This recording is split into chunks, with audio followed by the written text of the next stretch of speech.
The rock band Radiohead were mentioned 14 times in Jazzwise magazine during 2023. 4 mentions can be discounted because they duplicated information elsewhere or dealt with an artist already in the list. But that leaves a surprising 10 unique references to the Abingdon Ensemble within a jazz context. And the reasons for these are illuminating. On one occasion, an artist interviewed cites Radiohead as an influence. Jazzwise journalists compare the sound of a jazz track to Radiohead 3 times. And on 6 occasions, the artists being discussed have recorded or performed their take on a Radiohead song. What is going on? There is a definite trend here. It's been going on for years. In the next hour, I'll be looking at Radiohead's links with jazz, playing examples from jazzy's spin on the Radiohead Songbook, and asking the question, why Radiohead? Move over Cole Porter and the rest. My first track is by the American pianist Max Heimer with his trio. As well as leading his own group, Max came to prominence in recent years, accompanying the Cuban-American trumpeter Arturo Sandoval. The tune is Optimistic, which was introduced on the Radiohead album Kid A, released in 2000. As far as I know, Max Heimer hasn't officially released a version of the song.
So, who exactly are Radiohead?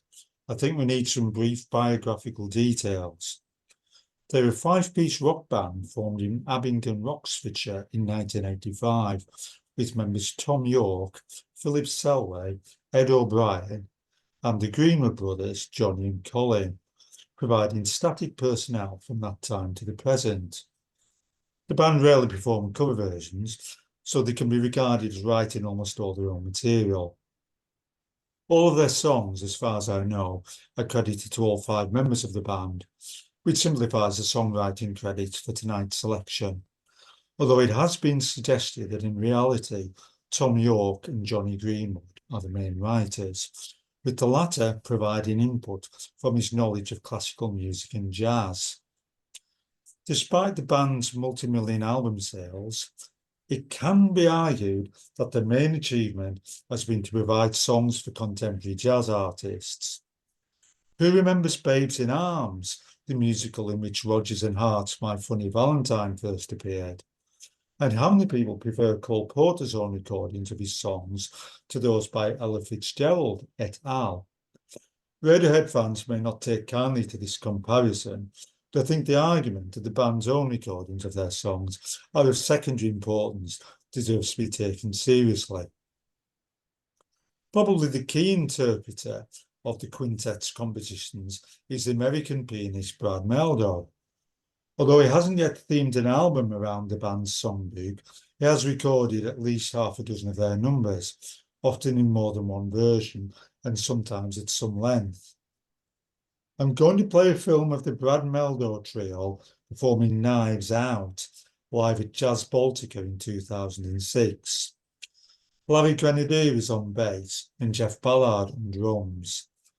The same lineup recorded the song on the trio's studio album Day Is Done in 2005. And Radiohead introduced the tune on their 2001 album Amnesiac.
The world of jazz meets Radiohead has its own musical language, and it also seems to have its own rules.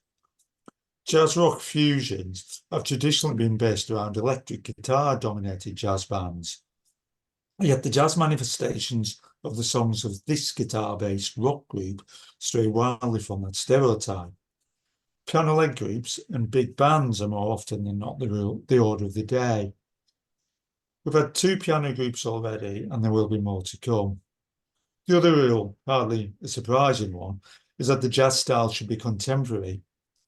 To avoid too many cliched performances, I'm going to play a couple of tracks by one of the few oaks to break the rules, American Scott Bradley.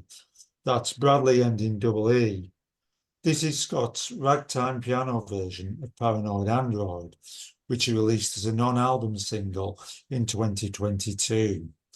Radiohead's original was a 1997's OK Computer.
I haven't followed Radiohead themselves very closely, but I did catch a Later with Tules Holland special in 2001, where something happened that definitely wasn't expecting. This is the start of the final number, Life in a Glass House.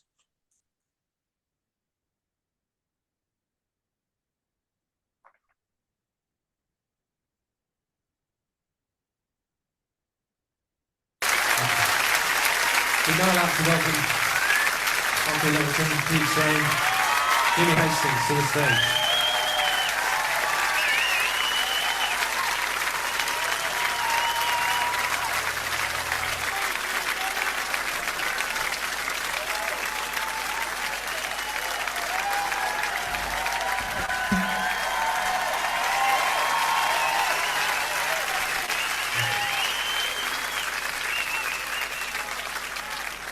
Let's see how we get on.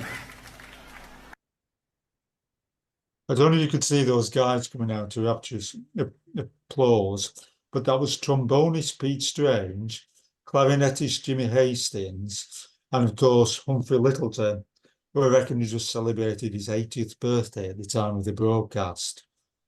They played on the album version as well, but it's not really a jazz track, so I'll now return you to Scott Bradley and his group Postmodern Jukebox. This is their version of No Surprises from 2021's album Essentials 3. The Radiohead version was Like Paranoid Android on OK Computer and nothing like this. Chloe Fioranza is on clarinet and vocals.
No alarm.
Having logged Jazz's abundance of Radiohead interpretations, I was at a loss as to any musical theories to explain the trend.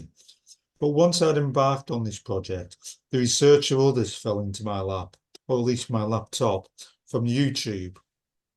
Jazz's relationship with Radiohead is twofold, a kind of symbiosis. Jazz uses Radiohead's compositions, and Radiohead has in turn borrowed from jazz.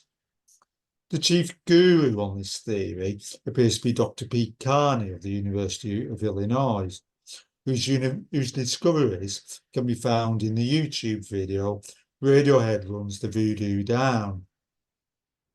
Radiohead changed direction in 2000 with the release of their album Kid A, and Carney contends that with that acclaimed album and its sister recording Amnesiac, they used jazz to develop a new sound. And the band themselves have been open about the jazz which inspired them. This may not be clear at first listen to those discs because the jazz references are often buried deep beneath the surface, but perhaps this explains why jazz musicians have so often gone to the Oxfordshire Rockers for source material. Something hidden well within Radiohead's composition style triggers the subconscious of jazz musicians, and the possibility of reinterpreting the tune in the African American idiom takes root. Let's look at Radiohead's lifts from jazz. Amnesiac's Pyramid Song has many similarities with Alice Coltrane's Blue Nile.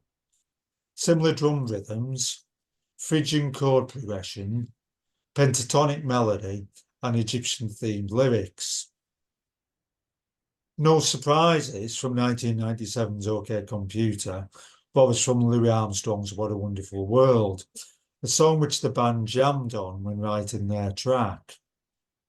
Kid A is everything in its right place, has the same chord change progressions as John Coltrane's Ole. Finally, for now, Amnesiac's Kinetic samples the drums from Miles Davis's Miles Runs the Voodoo Down. But there are more.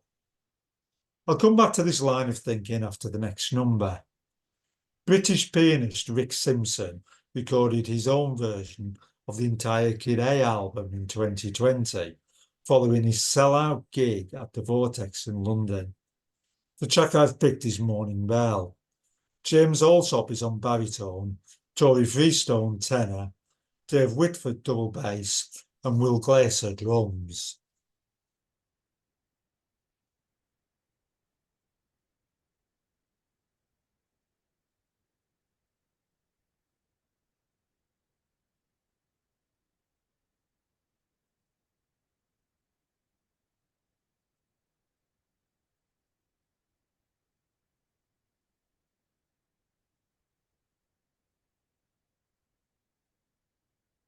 Is anyone getting the sound? Because I can't hear it at all here.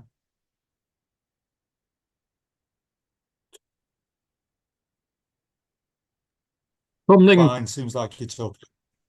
something came up saying cannot play this song. I don't know. Try again. Right, right, you can't hear it. Okay. Don't understand that. I'll come out of Spotify and go back in.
Probably the most sophisticated steal from jazz made by Radiohead is on the national anthem from Kid A. I've heard of songwriters in the rock world who start with a record they love and change each part of it one piece at a time until they end up with an entirely different track. Nobody knows whether Radiohead did this, but Pete Carney has tumbled to the fact that the national anthem has the very same complex structure as Charles Mingus's Wednesday Night Prayer Meeting. The music is totally different, but the DNA is the same. Are things like this and the previously listed jazz references in Radiohead tracks the reasons why contemporary jazz musicians keep going to the well of Radiohead compositions for new material? Does their subconscious sense the hidden jazz? Brad Meldo, as mentioned, is the main profiteer. The current phase of his career is anchored around rock reimagined, and Radiohead ranks second to the Beatles among bands he has plundered. Other worthy alumni in the Radiohead club include the Bad Plus, American trumpeter Christian Scott Atunda Ajua, Norwegian trumpeter Nils Petter Morva, and Americans Robert Glasper and Chris Potter. Pete Carney claims that EST and Joshua Redman should be added to the list. While I can find no evidence that either of those two acts played or recorded Radiohead tracks, it is true that Redman and the late Esbjörn Svensson acknowledge them as an influence, as do many other jazz artists, including Manchester's Go-Go Penguin. Next up is a track by the Israeli pianist Uriel Herman from his 2014 album Awake. The tune is Lucky from Radiohead's OK Computer.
There are now whole albums of Radiohead songs jazz style.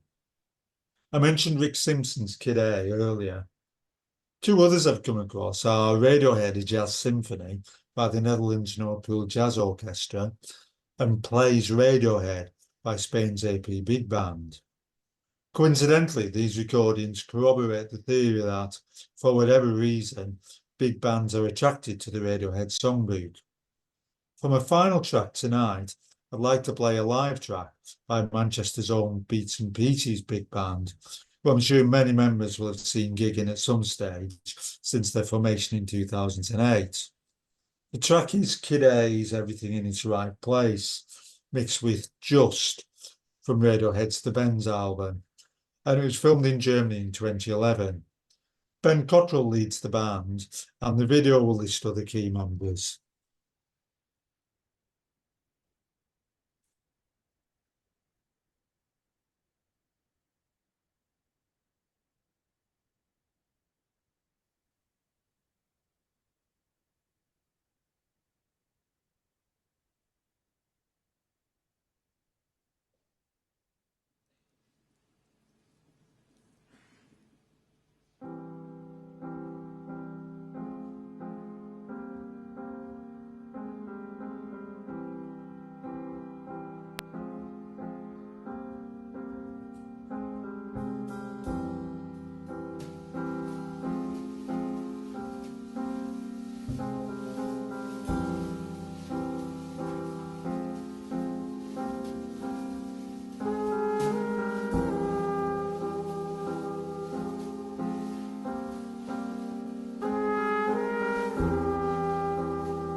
Very good, that's it. Yeah, thank Right. that was All right, good. Thanks, Sid. that was very interesting. Yeah. Yeah, makes us all feel old, doesn't it? Speak for Makes yourself. me feel old. I was just going to say, speak for yourself. Quite right, Lynn. You tell him. It's a bit ironic, Sid, that you play